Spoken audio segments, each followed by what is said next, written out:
Welcome to our July 2019 webinar from ACU ID Lab. We're grateful you're able to join us today, most likely on your lunch break at work, to learn from our amazing instructors. These webinars will be recorded and available on our ID Lab YouTube site, which will be emailed to you at the conclusion of today's session.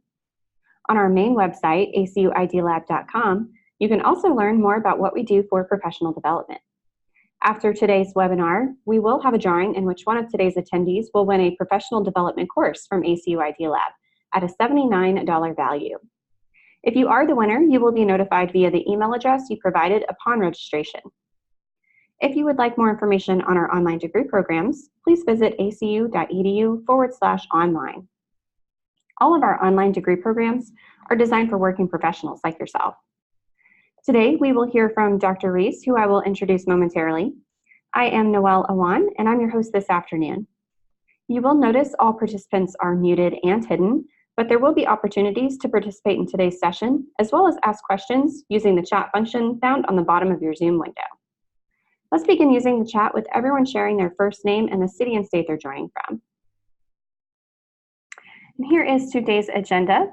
Dr. Reece will present on the vocational grind, enduring the hard, meaningless, and life-taking seasons of our work. I will close this out no later than 12:45 with some next step items, and we welcome anyone who would like to stay after for a Q&A with Dr. Reece. During this webinar, you will identify areas of stress, anxiety, or burden in your work. We'll reflect on why work is often a grind, and explore practices that help us endure the difficult seasons of work. Now, I'd like to introduce our faculty sharing some of his expertise with us today. Dr. Ben Reece is the Associate Dean for Vocational Formation and the Director of the Center for Vocational Formation at Abilene Christian University Online. With over 18 years of congregational experience in the Pacific Northwest, Dr. Reece's work focuses on addressing the question, how do we experience our work as meaningful and connected to human flourishing? This is done through curriculum development within the College of Graduate and Professional Studies, co-curricular resources, and research and writing. He and his wife Jen live in Dallas and enjoy games, exploring the outdoors, and watching movies, especially when it includes their 3 children, Emma, Aiden, and Izzy. I'm happy to welcome Dr. Ben Reece.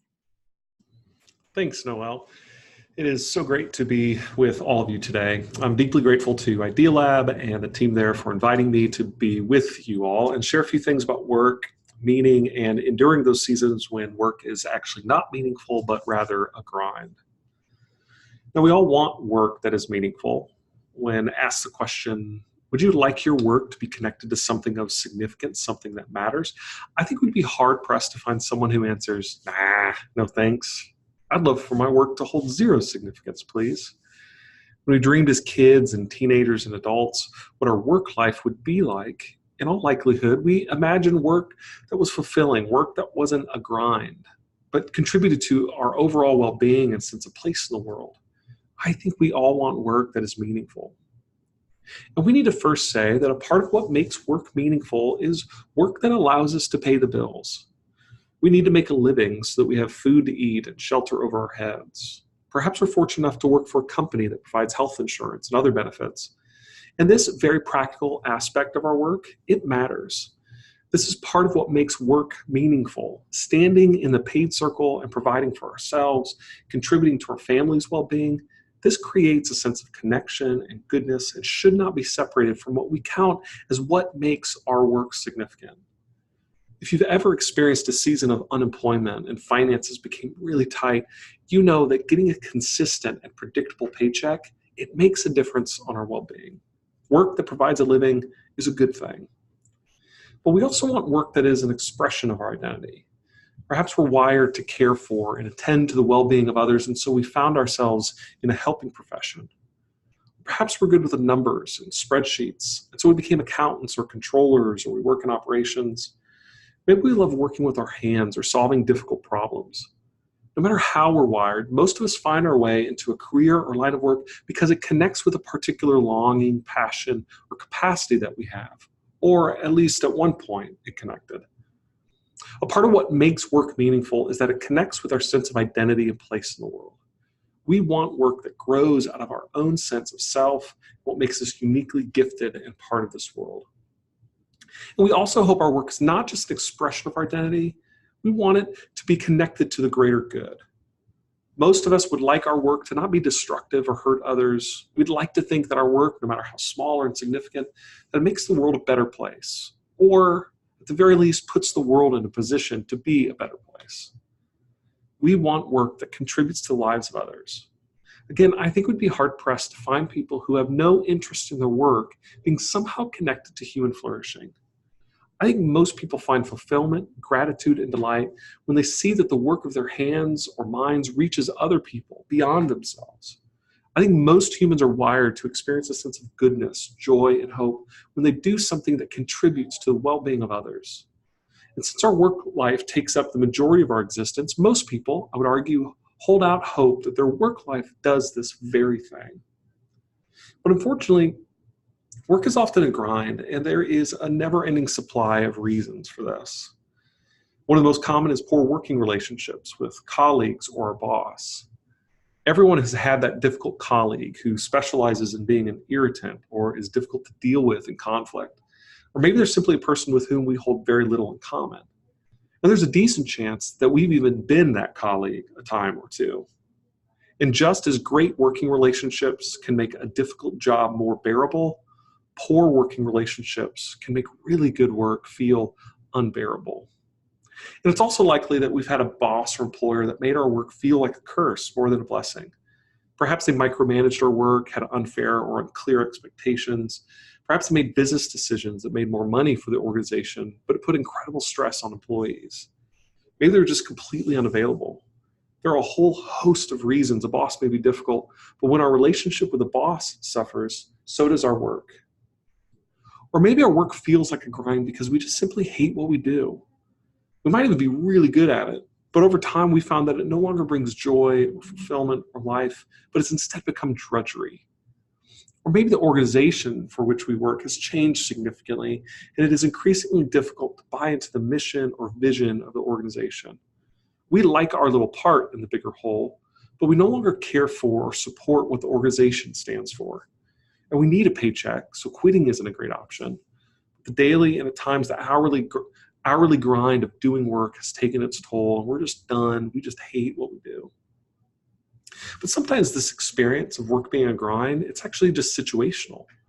For example, those in the consumer goods industry, they work long, grueling hours during the holidays, or tax season for accountants, or perhaps your organization is making a final push towards the completion of a project, and the long hours and the grind of the work is just beginning to take its toll. And even though we may know that the holidays will eventually be over, or that April 15th is just around the corner, or that the project will in fact get done, it doesn't change the reality of the exhaustion and frustration that comes from the grind in the moment. Sometimes situational stress in the workplace is difficult because we don't actually know at the time that it's situational. Circumstances or factors outside of our control or purview, they prohibit us from seeing that there is, in fact, an end in sight. And it's only in retrospect that we see it for what it is. Before that moment, though, the feeling of it being more than the situation at hand, man, this can feel so defeating. And we may find that factors outside of our work life are contributing to dissatisfaction at work. Perhaps we're suffering from an illness or injury that has affected the quality of our work environment. Or perhaps the illness of a loved one has us worried and consumed, making it difficult to focus on work. Relational stress, we find ourselves in a season of conflict with a spouse, partner, child, or parent. This can take up enormous amounts of our emotional, physical, and intellectual bandwidth, affecting the ordinary rhythms of our work life. It's possible for all the right pieces to be in place at work and yet feel drained through our work because of something external to our work. And the notion that we can separate these factors, these external factors for our work, it is a myth. We carry all of the anxiety, the hurt, the anger, and frustration from our lives into the workplace, whether we know it or not. We may do a good job of bearing it or covering it up or ignoring it, but it's still there. And if we're not attentive and if we're not careful, it will manifest itself in the workplace in ways we won't even be fully aware of many times. Have you ever found yourself angry at a coworker, blowing up over a project only to realize that it actually has nothing to do with that coworker or that project? Rather, has everything to do with something else? They've just become the innocent victims to your hurt, anger, and frustration. And if we're not careful, all of these will build up and we'll find ourselves deeply entrenched in burnout. And symptoms of burnout may include becoming cynical or critical at work, becoming increasingly irritable, impatient, lacking energy or productivity. Perhaps you find yourself, it's difficult to concentrate, or you no longer take satisfaction from your achievements. Maybe you've noticed an increase in drug and alcohol use to cope, or that your sleeping habits have changed. This experience of feeling struck or frustrated, and this experience of burnout, it's not always easy to see. Often it's unknown, and it is an uncertain complexity. We may at times be able to point to a particular thing as the cause for why work feels like a grind, but more times than not, we notice it long after it began. The work of enduring seasons of burnout, frustration, or stress at work is far more an art than it is a science. We see things more clearly in retrospect than we do at the moment. And this is all to say, identifying that which contributes to our work, feeling like a grind, it is not easy, and it takes both time and intentionality. Okay, so let's take a poll. What do you consider to be the largest contributor to your stress, burnout, or frustration at work? Is it a relationship with a colleague or difficult boss or employer? The work itself? Job insecurity? Or maybe you have a desire to do something else. Go ahead and fill out this poll. And if you currently feel pretty fulfilled or connected in your work, respond to this question with the moment or season when your work was stressful. Keep that in mind and respond out of that. What felt like the largest contributor at the time? I'll give you a few moments to go ahead and fill in your response.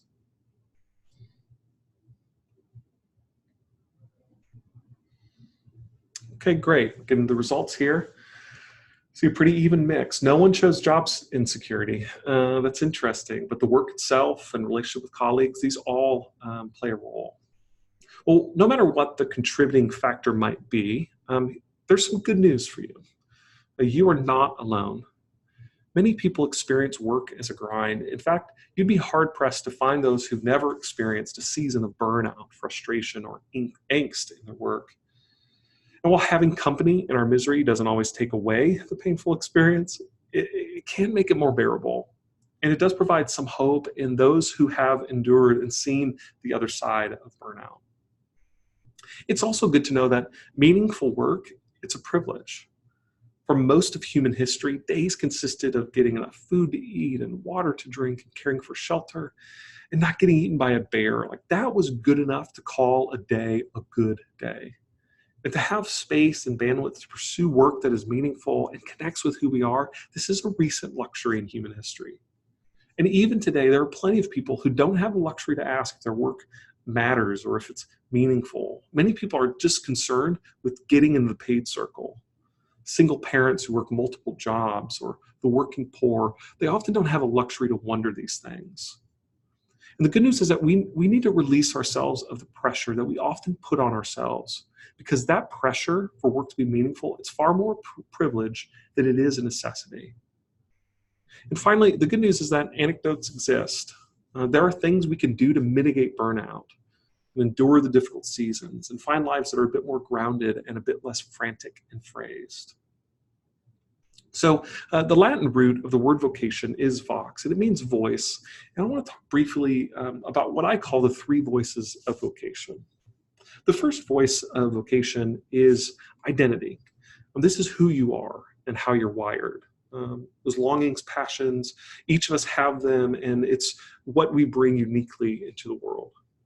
The second voice that we should listen to is a voice for context. This is the world in which you are embedded. It includes places of work, but it's not limited to that. It includes homes and communities of faith, third spaces, like coffee shops, pubs, community centers, etc. The third voice that we need to listen to is the voice of the transcendent. This is that mysterious other that is beyond us. This may be experienced or described in different ways, but most people have a sense of something that is beyond them that pulls them in life. And I want to provide a brief word that goes into these voices a little bit more in depth. So when we talk about the voice of our identity, again, we're talking about all of those things that make you uniquely you. And this includes giftedness, those things that you're simply wired to do. Perhaps you're good at solving problems or adept at math, or you're able to read people really well and you can connect with them and make them feel connected. Perhaps you're a visionary and can imagine something that doesn't yet exist. So what gifts do you come by naturally? This is an important part of the voice of your identity. The voice of your identity also includes that which you care about. So for example, you don't want me making significant decisions that affect an organization's revenue. Like I care about money, but I'm not the kind of person, well, I am the kind of person that will sell the farm for not the most fiscally responsible reasons. But I do care about people, and I do think I'm helpful in an organization in that I can highlight ways that investing resources into people, even if it's expensive, it might be worthwhile. So what do you care about? This is an important part of how you understand yourself and listening to the voice of your identity. Finally, our life experience and worldview, this shapes who we are. This isn't to say that our life experience and worldview are always helpful or healthy, but it is to say that those events, those people, those experiences that have shaped us, they play a role in all that we bring to the workplace and to our lives. And listening to these experiences, it matters. So the next voice of vocation is voice of our context. Where do you work? Where do you live? Where do you play? And what relationships do you hold in these areas? Oftentimes vocation, the word vocation, is used exclusively to describe work or our jobs. But as we discussed earlier, what happens in our private life, it comes with us to work. And so delineating between these different areas is not so easy and it's not so clean. And because of this, we need to pay close attention to all of the people and places in our lives. So this is the voice of context. And finally, we have the voice of the transcendent. And depending on your religious or faith background, or your non-religious or non-faith background, this can express itself in different ways. One of those ways might be faith, religion. Perhaps you ascribe to Christianity or Judaism or Buddhism or the Muslim faith, but regardless of the faith tradition, our faith and religious commitments, they have something to say about how we behave and how we interact with others. Our faith has something to say about how we see the world and our experience with God. And so we need to pay attention to this. Or maybe you found yourself disillusioned with the religious systems, but you still consider yourself spiritual. So what's your spirituality? Or perhaps the common good, or notions like human flourishing. These things matter to you, and they pull you in your work and your desires for the world around you. Whatever it might be, most people identify something outside of themselves that plays a role in that which they do. And listening to this voice of transcendence, it really matters. Okay, so we have another question for you. Of the three voices, which one do you currently feel most aligned with or connected to or grounded in? Is it the voice of your identity, the voice of your context, or the voice of the transcendent? Go ahead and give you a moment to identify which of those three you feel most aligned with.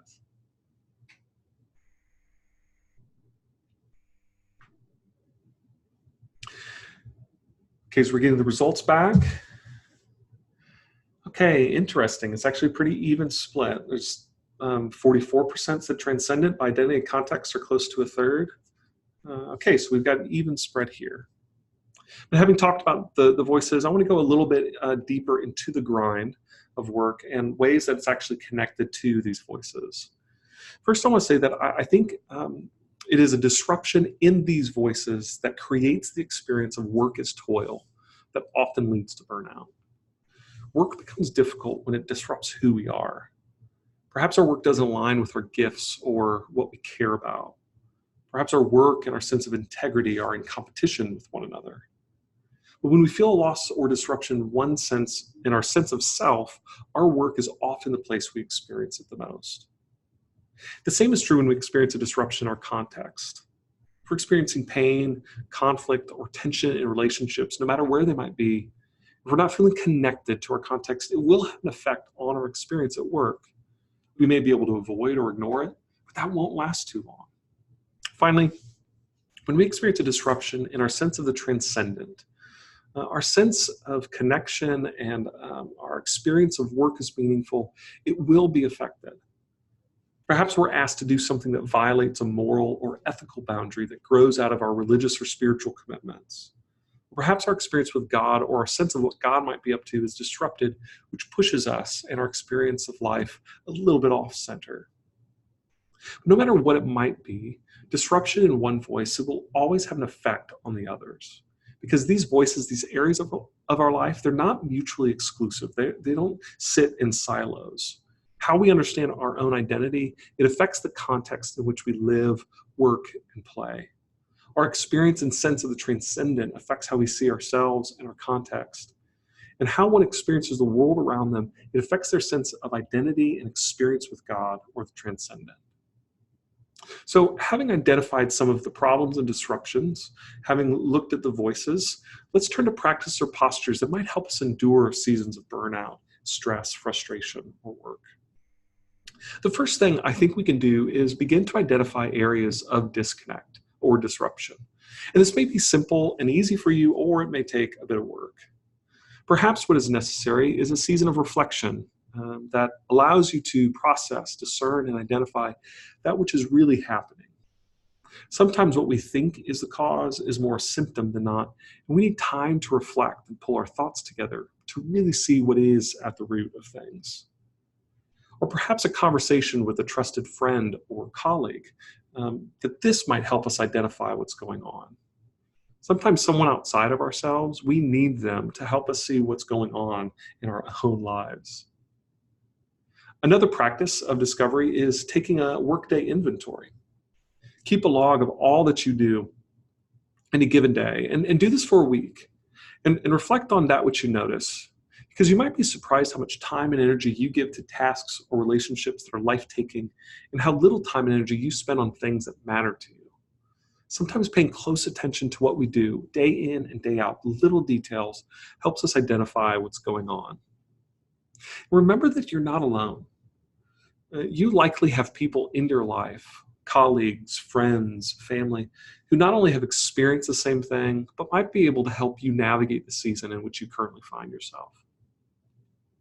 When it comes to enduring and navigating work that is a grind, practicing self-care is arguably the most significant thing you can do to find your way back to a centered, balanced, and measured life.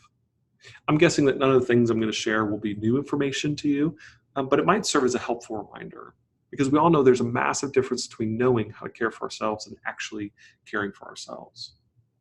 So setting good boundaries, especially in a season of discontent, frustration, or burnout, it is really important.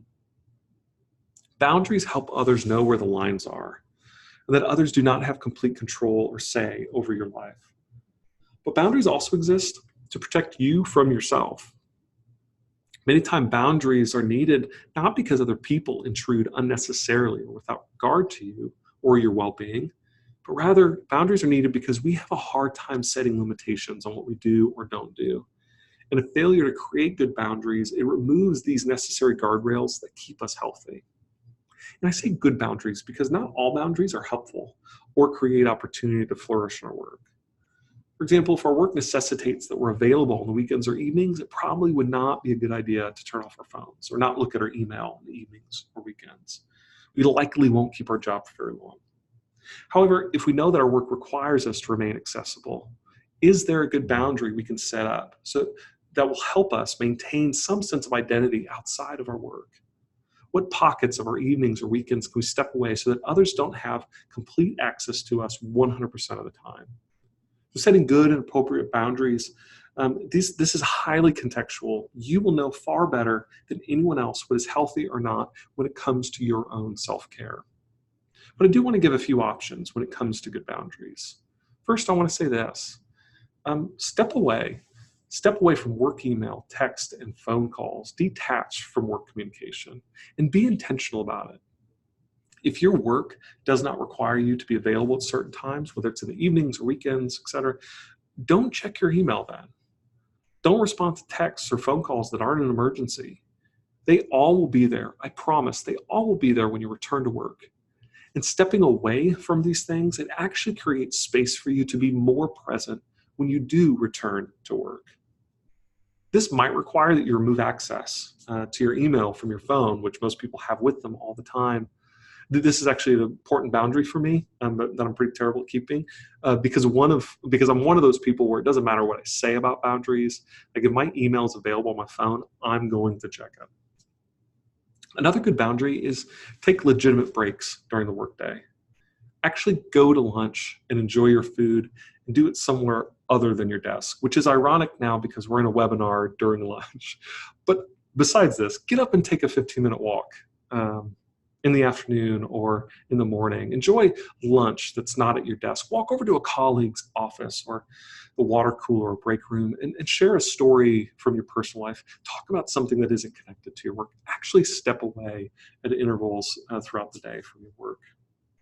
Another good boundary with which many Americans struggle is actually taking time off. Use your vacation and your PTO. Few people get to the end of their lives and while lying on their deathbed wish they would have used less of their vacation and PTO. So do now what your older self would really wish you to do. Another great practice of self-care is to do or begin to do what you love. Is there something you've always enjoyed but no longer make the time to do? Perhaps it's a hobby like woodworking or art. Perhaps it's an activity like golf, hiking, or cycling. Perhaps you enjoy board games but no longer make time for it. Is it a love of reading or writing poetry? Is there something you've always wanted to try but never actually made the time or investment to give it a go? Our lives cannot be reduced to what we do at work. So what brings you life outside of your work? Do more of that. Your work may be unbearable and frustrating and an absolute grind, but it does not have to rob you of all of your joy in life and possibility. So what do you love to do? Do more of that. And we can't talk about self-care without mentioning the big three: exercise, sleep, and eating well.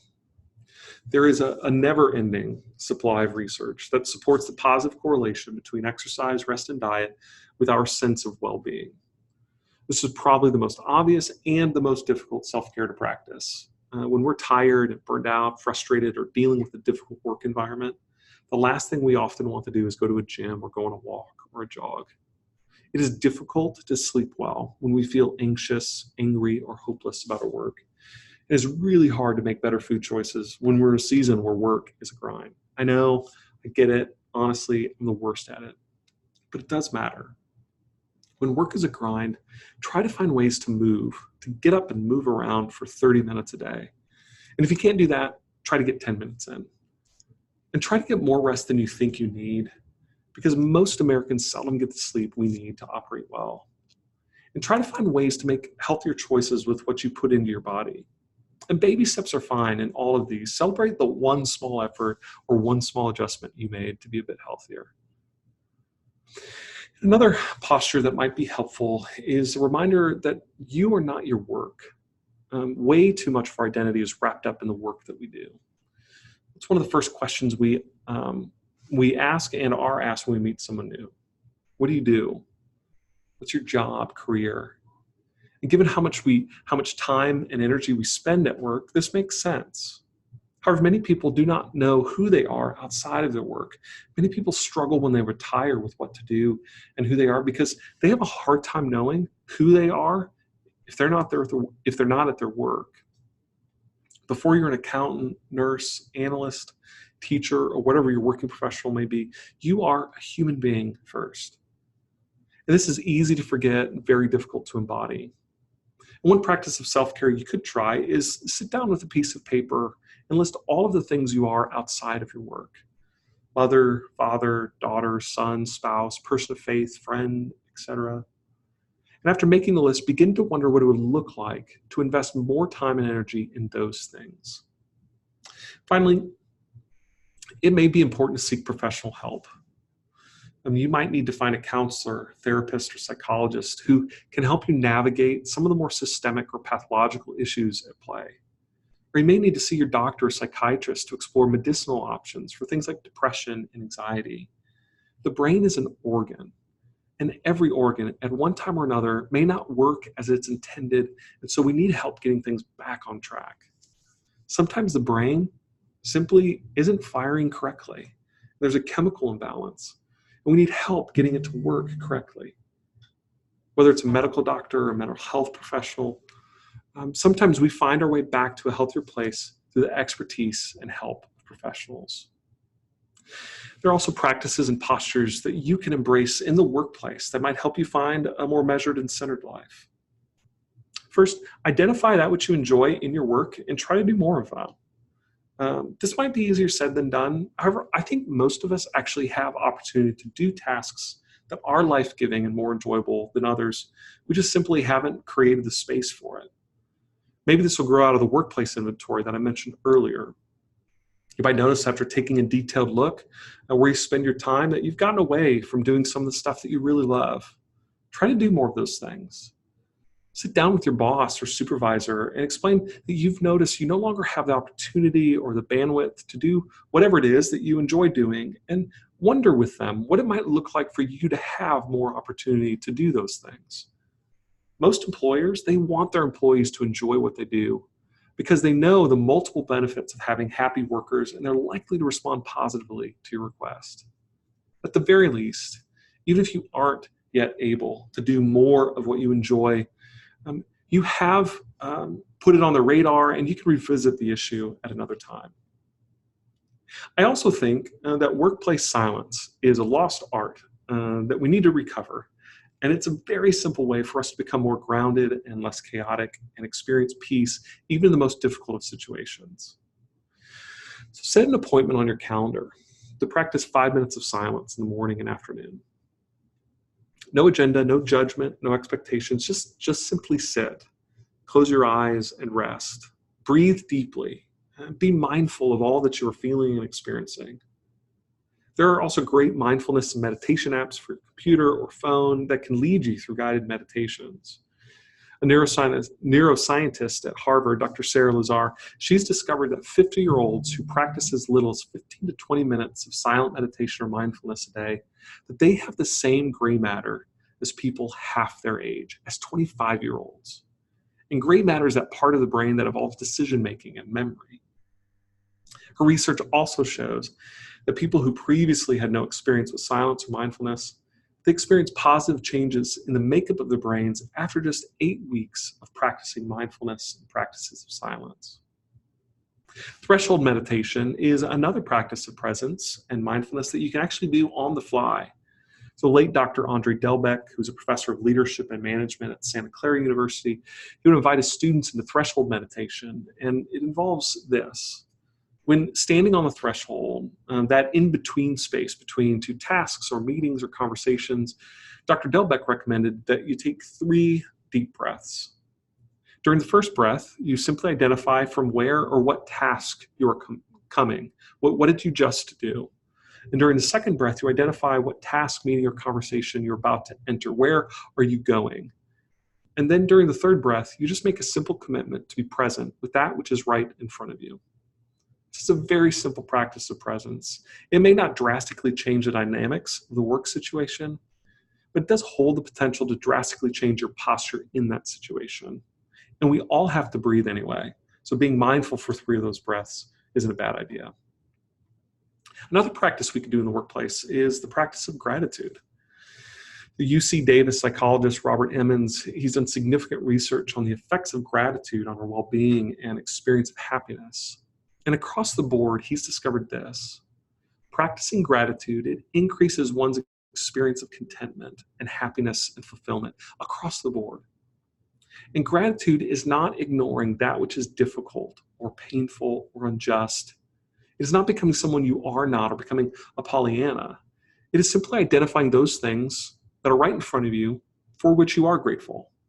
And some days a list may seem small, but Emmons' research points that identifying and articulating those things makes an enormous impact on our sense of well-being.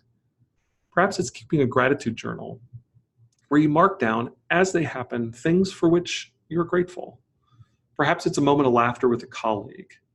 Or it's as simple as, today I have a job and it pays the bill, and for this thing I'm grateful. Perhaps it's a moment connected to a family member or friend, and you're grateful for them. Whatever it might be, the simple practice of gratitude, and if you're anything like me, it does take practice, but the simple practice, in it we might find a life that is slightly more peaceful and balanced. It also might be helpful to develop new capacities at your workplace. Is there a project you can shadow or a professional capacity that you don't currently have but is interesting or might be a good addition to your professional toolbox? Sometimes the challenge of trying something new and stretching ourselves It helps us see that we're not actually as stuck as we think we are. Even if we struggle or fail miserably at it, the attempt itself to acquire a new capacity, it can often get us out of the rut we find ourselves in, and it releases us from some of the pressure we and others put on ourselves. And these new capacities might also provide new opportunities for advancement or new job opportunities that we previously had never considered. Most employers have these opportunities and invite their employees to engage in personal and professional development. So take advantage of these. And if your employer doesn't provide this, explore opportunities like that organizations like ACU's Idea Lab, opportunities like the one you're in right now. Explore these and see what they have for you to develop both professionally and personally. And it might also be time to seek professional help for your professional life. Career and life coaching, it's a growing field, and there are really competent people who can help you discern where you are professionally, where you want to be, and what steps might be necessary to get there. They also may be able to help you explore options of which you were never aware. And sure, it requires a time and financial investment, but it might be the best money and energy you spend as a trained career, life, and vocational coach can come alongside you and offer perspective and possibility that you simply couldn't see before. And this resource or a resource similar to it may already be available to you through your organization's human resources department. And lastly, I want to say this. It might be good to explore other options. Changing companies or careers, I know, can be frightening and it can produce anxiety. It may also feel financially uncertain and insecure. However, it might be the best thing for your emotional, physical, and spiritual well-being. The world will keep spinning if you decide to leave an organization. It really will. And the organization itself, it'll also be fine, I promise. Life is too short, too fragile, and too full of possibility for us to remain in a work situation that's proven unhealthy or unsustainable or not a good fit. Sometimes the best way to care for ourselves is to find something else. I really want to thank you for our time together today. I hope that what we have explored has been helpful and will make your current situation more bearable as you try to find your way back to a more centered, less chaotic season of life. And if your work feels pretty great these days, I hope you found a practice or posture or two that might help sustain the good season in which you find yourself. So in summary, here's what we've explored today. We all want work that's meaningful. We want work that provides the physical resources we need, and we want work that connects with who we are and what we hope for the world. But as we all know, work is often a grind, and it's a grind for any number of reasons. Sometimes it's personal, we're connected to something outside of our work environment. Sometimes it's the work itself, or colleagues or bosses that contribute to the grind. We talked about the three voices of vocation: identity, context, and transcendent. That these contribute to our experience of work that is meaningful. And a disruption in any one of these three areas, it's that often leads us into an experience of work that's life-taking instead of life-giving. And finally, hopefully you've discovered or been reminded of practices and postures that help us not only endure the difficult seasons, but help us find our way back to work that matters to us and work that matters to the world. Again, thank you so much for your time today. Well, thank you, Dr. Reece. And we will open up shortly for Q&A. And while you're thinking of questions for Dr. Reece, you'll see a link posted in the chat for anyone interested in finding out more about our online degree programs. And I'd like to note, when you do become an ACU online student, you will be invited to Dr. Reece's bi-monthly Vocatio Talks webinars, where you will further explore aspects of the connection between your work and faith. You will receive an email within the next 24 hours with a recording of today's session, including a brief survey, and we would appreciate your feedback as we continue these webinars in the future. We would also like to invite you to ACU Online's open house next week on Saturday, August 3rd at 10 a.m. to learn more about the online undergraduate and graduate programs offered at ACU Online. Light refreshments will be served, and we are also posting a registration link in the chat for that event. Once again, if you are the winner of today's drawing, we will notify you via email. And if you do have further questions, feel free to email us at idealab@acu.edu. We want to sincerely thank everyone for joining us, and a special thank you again to Dr. Reece for sharing your knowledge with us today. We will now open it up for Q&A, so feel free to type your questions in the chat.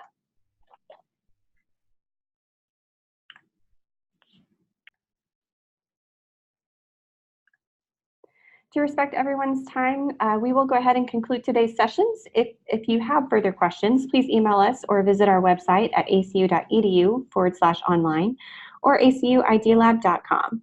Thank you again for joining us today at ACU ID Lab, and we hope you have a blessed day.